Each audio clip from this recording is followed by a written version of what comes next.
प्रिय व्यूअर्स, आज का टॉपिक है संधि और संधि से संबंधित जितने भी महत्वपूर्ण ट्रिक हैं और महत्वपूर्ण प्रश्न हैं उन सभी को आपके साथ में विस्तृत रूप से चर्चा की गई है। वीडियो को अंत तक अवश्य देखें।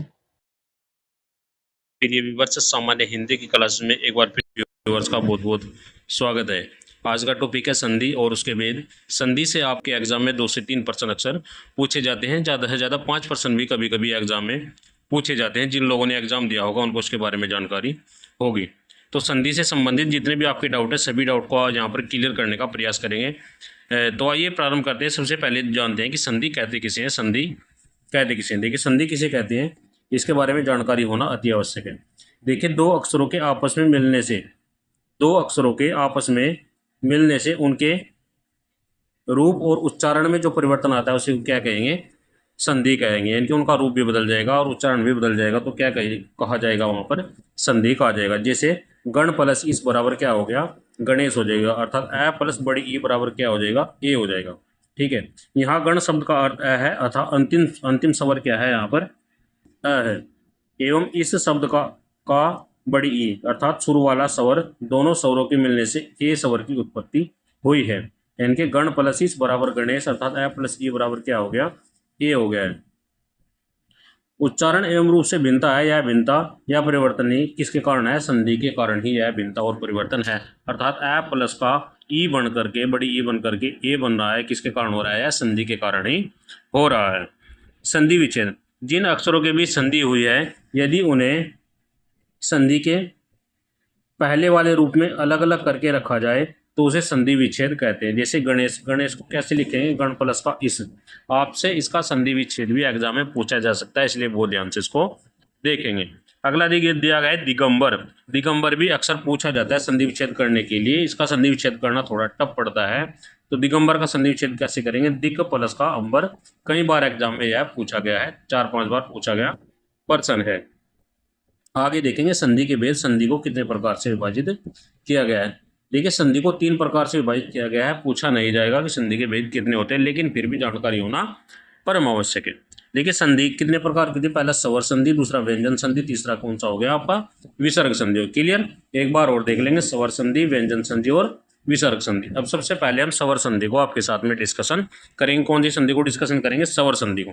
तो स्वर संधि किसे कहते हैं, नाम से ही पता लग रहा होगा। स्वर संधि किसे कहेंगे, स्वर अर्थात स्वरों के मेल से। देखिए यहाँ पर देखेंगे परिभाषा, दो स्वरों के आपस में मिलने से जो रूप परिवर्तन होता है, यानी कि दो स्वर आपस में मिलेंगे। स्वर कितने मिलेंगे आपस में, दो स्वर मिलेंगे, उनके आपस में मिलने से जो भी परिवर्तन उत्पन्न होगा उसी को क्या कहेंगे हम, स्वर संधि कैसे कहते हैं। जैसे भाव अर्थ अर्थात भावार्थ, आपसे ऐसे भी पूछा जा सकता है कि भावार्थ में कौन सी संधि, तो कौन सी संधि है, स्वर संधि है। कौन सी संधि है, स्वर संधि। कौन से में, भावार्थ में। तो भावार्थ का संधि विच्छेद कैसे करेंगे, भाव प्लस का अर्थ। यहाँ भाव शब्द का अंतिम स्वर अ है, वह प्लस का, वह हलंत वाला प्लस का अ बराबर क्या हो जाएगा, वह हो जाएगा। एवं अर्थ शब्द का पहला स्वर अ है, यानी कि दोनों स्वरों के मिलने से, अर्थात अ प्लस का अ दोनों क्या है, स्वर है, दोनों स्वरों के मिलने से किसकी उत्पत्ति हो रही है, अ प्लस अ बराबर क्या बढ़ना है, आ बढ़ना है, अर्थात स्वरों की उत्पत्ति होती है, जिससे भावार्थ शब्द का निर्माण होता है। स्वरों के ऐसे मोल को स्वर संधि कहते हैं। स्वरों के ऐसे मोल को क्या कहेंगे, स्वर संधि कहेंगे। उम्मीद है कि समझ आ गया होगा स्वर संधि किसे कहते हैं।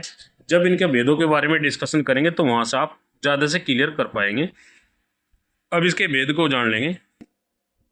देखिए, स्वर संधि के टोटल भेद की यदि बात करें तो स्वर संधि के टोटल 5 भेद है और 5 के 5 भी महत्वपूर्ण है। अक्सर इन्हीं से ही प्रश्न आपके पूछे जाते हैं। ट्रिक के माध्यम से भी बताया जाएगा कि कैसे आप इनको पहचान सकते हैं। देखिए, दीर्घ संधि, सब पहला कौन सा है, दीर्घ संधि, दूसरा गुण संधि, तीसरा वृद्धि संधि, चौथा यण संधि और पांचवा आपका अयादि संधि है।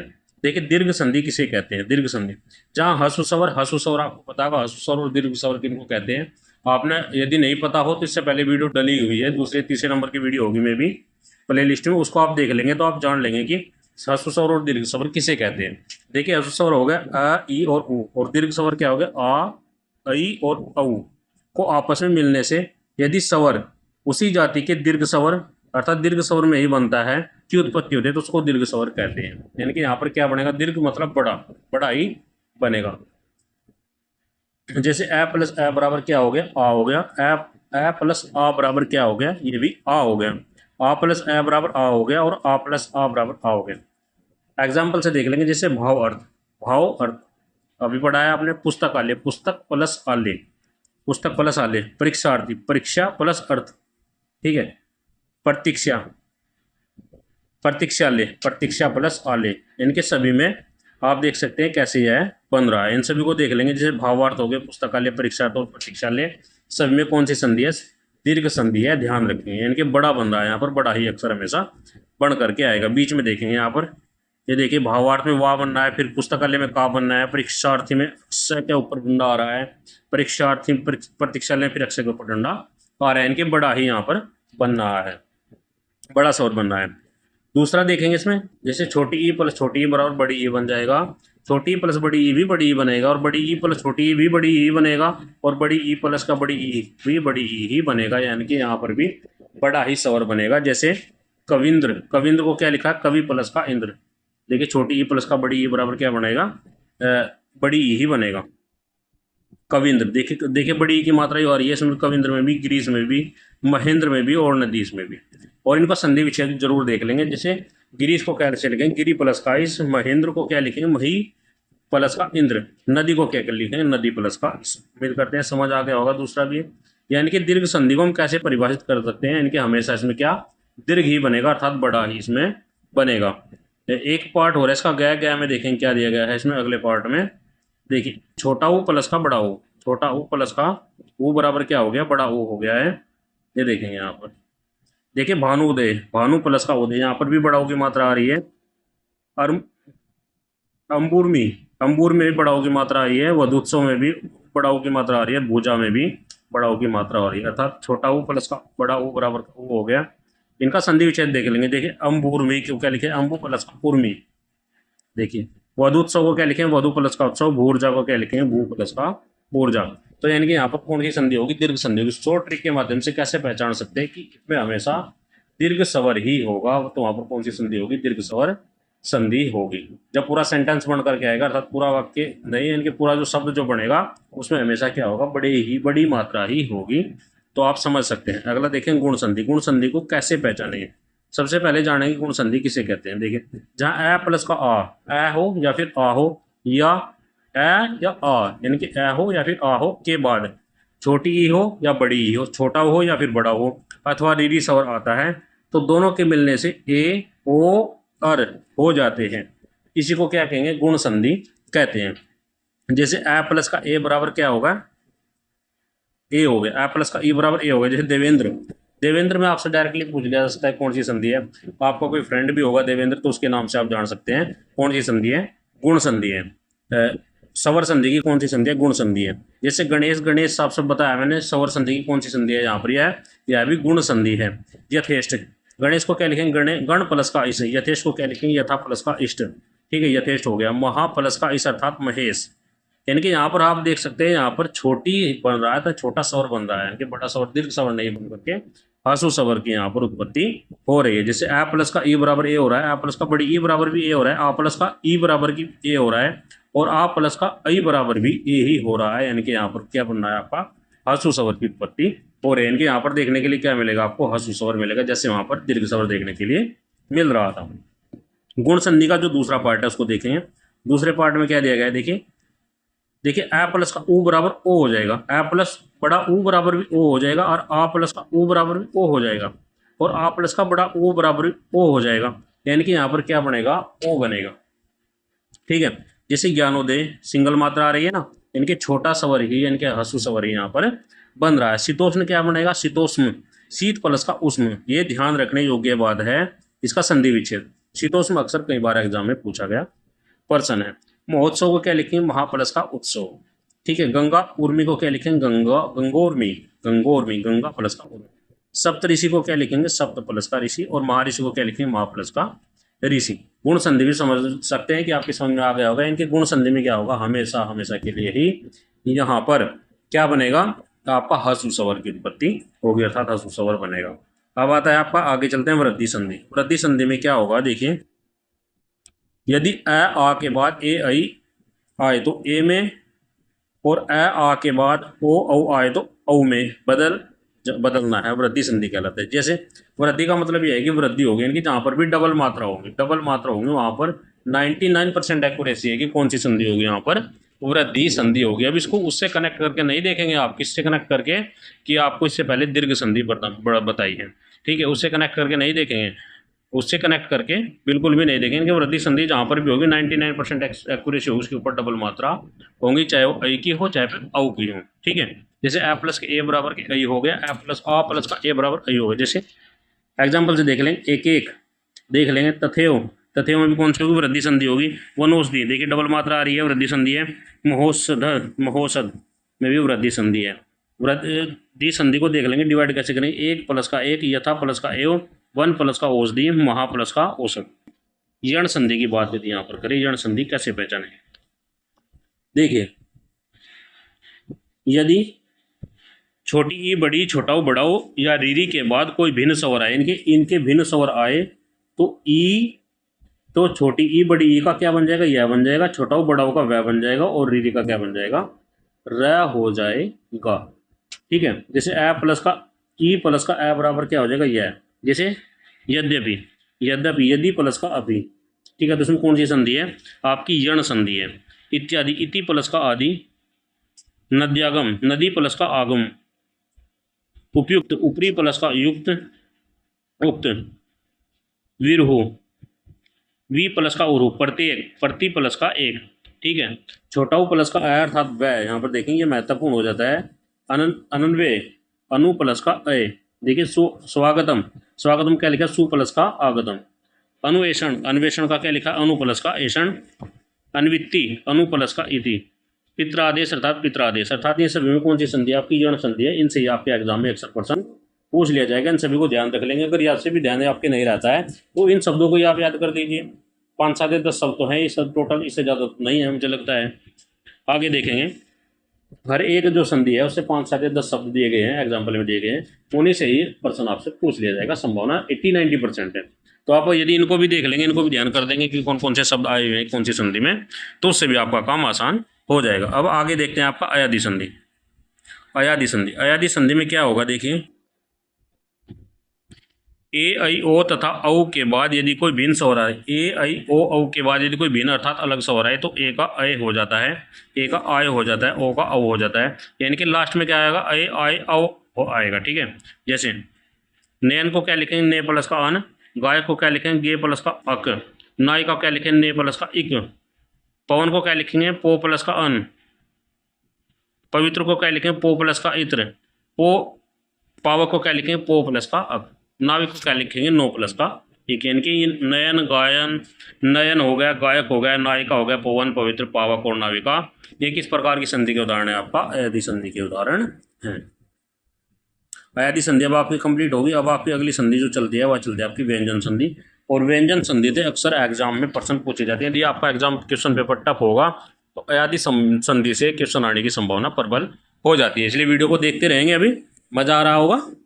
देखेंगे व्यंजन संधि, यदि व्यंजन वर्ग के साथ व्यंजन वर्ण या स्वर वर्ण, देखिए व्यंजन वर्ण के साथ व्यंजन वर्ण या स्वर वर्ण की संधि से व्यंजन में कोई विकार उत्पन्न होता है, यानी कि कोई भी विकार उत्पन्न होगा तो उसको क्या कहेंगे? व्यंजन संधि कहते हैं। जैसे सतगति, देखिए यहाँ से सतगति जो सदगति जो दिया गया है, इससे ज्यादातर प्रश्न कैसे पूछे जाएंगे कि संधि विच्छेद कैसे करेंगे। सतगति, इनके ता का क्या बनना है? द बनना है। सत प्लस का गति, इनके सदगति। वागीस, वागीस ग का क्या बनना है? क्या बनना है? इनके तीसरे अक्षर को पहले अक्षर में कन्वर्ट कर दिया गया है, ठीक है। अगला देखेंगे, देखिए इसको बनाने के, यदि क च ट त प के बाद कोई स्वर आए, यानी क के बाद, च के बाद, त के बाद या प के बाद कोई स्वर आए, या किसी वर्ग का तीसरा ग ज ड द प तथा चौथा वर्ण घ झ ढ ध भ हो, अथवा या लैब वर्णों में से कोई आए तो क का तो क्या बनेगा? क का बनेगा आपका ग, जैसे वहां पे बना हुआ है। च का बनेगा आपका ज, च का क्या बनेगा? ज बनेगा। आगे एग्जाम में समझ सकते हैं आप, ये उदाहरण दिए गए वहां से सब समझ जाएगा, क्लियर हो जाएगा। ट का बनेगा आपका ड, त का बनेगा द और प का बनेगा आपका ब। इन सभी को ध्यान रखना अति आवश्यक है। 2-3 बार देख लेंगे तो समझ आ जाएगा। यदि नहीं समझ आया है तो आप उदाहरण से अच्छे से समझ पाएंगे। देखिए दिगंबर, दिगंबर का क्या संधि विच्छेद करा है? दिक प्लस का अंबर, अर्थात क प्लस का ग। क को किस में कन्वर्ट कर दिया है? यहाँ पर ग में, पहले को तीसरे में कन्वर्ट कर दिया। दिग्गज, दिक् प्लस का गज, कै को फिर में किन के उसमें कन्वर्ट कर दिया गया, अर्थात पहले अक्षर को तीसरे अक्षर में कन्वर्ट कर दिया गया है। अचंत, अजंत, अजंत को क्या लिखेंगे, अच प्लस का अंत, चा को जय में कन्वर्ट कर दिया गया है। जगदानंद, देखिए जगत प्लस का आनंद, यानी कि तय को फिर क्या में कन्वर्ट कर दिया गया है, दय में कन्वर्ट कर दिया गया, जैसे आपको सूत्र बताए गए हैं इससे पहले की। देखिए सट दर्शन, टय को फिर क्या में कन्वर्ट कर दिया गया, डय में, जो आपसे पहले बताया गया है। ठीक है, टय को यहाँ पर देखेंगे डय में कन्वर्ट कर दिया गया है। सतबुद्धि, सतबुद्धि को क्या लिखेंगे, तय को दया को क्या में कन्वर्ट कर, तय में, सत्य प्लस का बुद्धि, तय को दय में कन्वर्ट कर दिया गया है। अपज, अब्ज पै का बै में कन्वर्जेशन हो जाएगा। आगे देखेंगे, यदि कै चा टा ता पै के बाद न या मैं आए दो, न हो या फिर मैं आए तो पहले वर्ण के स्थान पर उसी वर्ण का पांचवा अक्षर बनेगा। पहले क्या बनना था, पहले वर्ण का क्या बनना था, तीसरा बनना था, पहले का कौन सा बनेगा, पांचवा अक्षर बनेगा। महत्वपूर्ण है संधि विच्छेद इसका। देखिए वागम्य का क्या लिखेंगे, वाक प्लस का में, क्षण मानस का क्या लिखेंगे, सट प्लस का मानस, यानी कि कै को क्या में बनकर डै में, टै को अण में बदल रहे हैं। जगन्नाथ को क्या लिखेंगे, जगत प्लस का नाथ, तै को न में कन्वर्ट करा, यानी कि पहले को लास्ट वाले में कन्वर्ट किया जा रहा है। अम्मय को क्या लिखें, अप प्लस का मैं, अर्थात पै को मैं में कन्वर्ट कर दिया गया है। यदि तय या दय के बाद, तय के बाद या फिर दय के बाद, देखेंगे यहाँ पर, यदि तय या दय के बाद कोई भी व्यंजन च जय ट डै द न ल आए, दो आने वाले व्यंजन के साथ वही व्यंजन उसमें हलंत अर्थात शुद्ध व्यंजन के रूप में एक और जुड़ जाता है तथा तय का द लुप्त हो जाता है। जैसे उच्चारण, उच्चारण को क्या लिखेंगे, उत्प्रेरस का चारण अर्थात तय। देखिए चय का कारण एक और चय जुड़ गया है। ठीक है, देखिए शरद चंद्र, शरद चंद्र, देखिए द वो हलंत वाला है और चय है, तो चय को एक बार और जुड़ जाएगा अर्थात चय दो बार जुड़ जाएगा है। ये सज्जन, जय को क्या में कन्वर्ट कर दिया गया, तय में कन्वर्ट कर दिया गया है, अर्थात जय दो बार जुड़ गया है। विपसाद, विपजाल सॉरी, विपद प्लस का जाल, जय को जय में ही कन्वर्ट कर दिया गया दो बार। तट्टी, तट्टी का, तत्व प्लस का टीका, देखिए महत्वपूर्ण हो जाता है इनका संधि विच्छेद। उद्गम का क्या हो गया आपका, उत्त प्लस का दाम, सॉरी उद्दाम का क्या होगा, उत्त प्लस का दाम।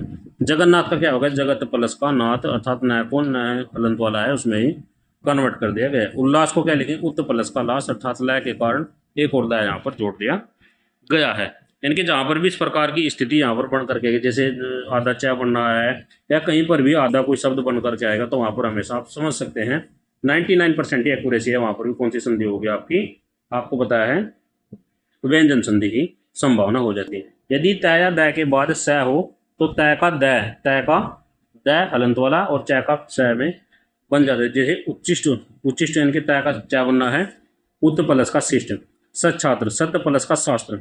यदि तय या दय के बाद है या धय हो तो तय का दय के स्थान पर दय और है के स्थान पर थ हो जाता है, लेकिन घ का फ ही रहता है। इस बात को विशेष रूप से ध्यान रखने योग्य बात है। उद्धरण का, जैसे उत्त प्लस का उद्ध प्लस का हरण। आगे देखेंगे, तत्व प्लस का हित अर्थात तदित, उद्ध प्लस का घाटन अर्थात उद्घाटन।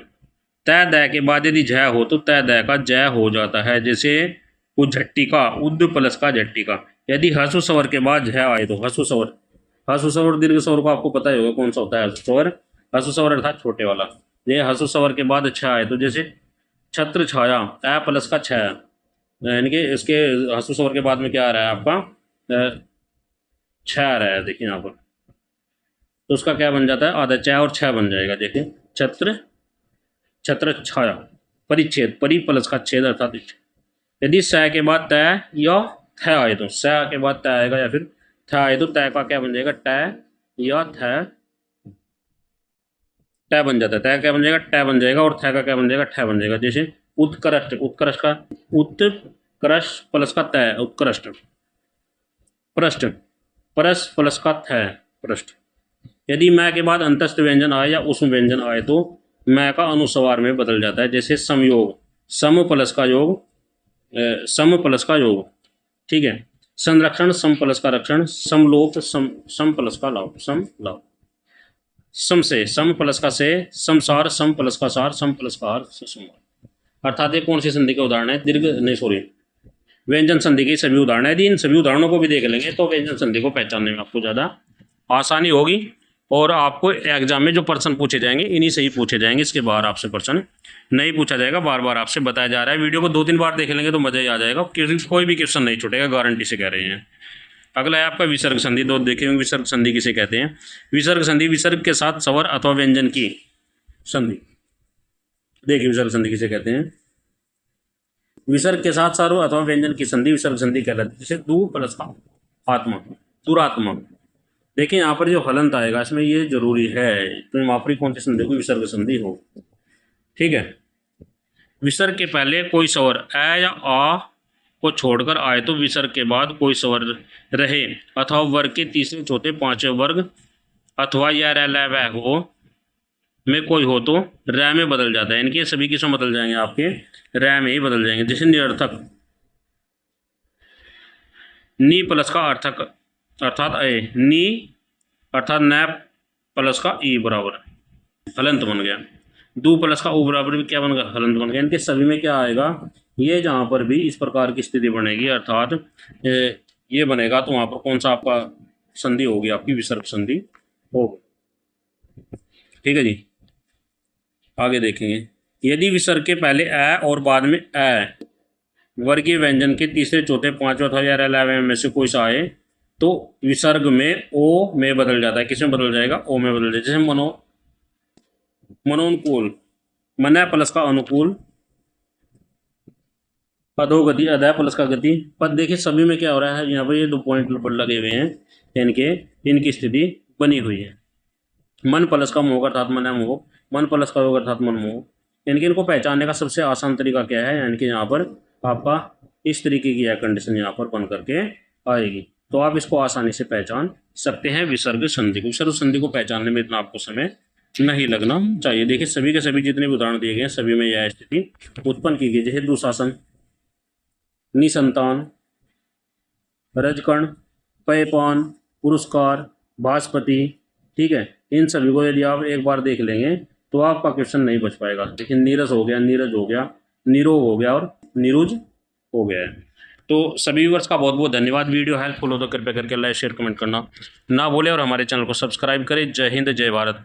और कल के लिए जो हमारा नया अपडेट है इससे संबंधित जितने भी क्वेश्चन है, तकरीबन 150 के आसपास क्वेश्चन है, उन सभी को आपको बताया जाएगा और कल क्लास में उन सभी को सॉल्यूशन आपका कराया जाएगा। यदि आपने वीडियो को अंत तक देखा है तो उन क्वेश्चनों को आप 99% हल कर पाएंगे। आप देखेंगे कि जितने भी क्वेश्चन हमने यहाँ पर उदाहरण दिए गए हैं इन सभी के, उन्हीं से ही एग्जाम में अक्सर प्रश्न पूछे गए हैं। तो जय हिंद, जय भारत।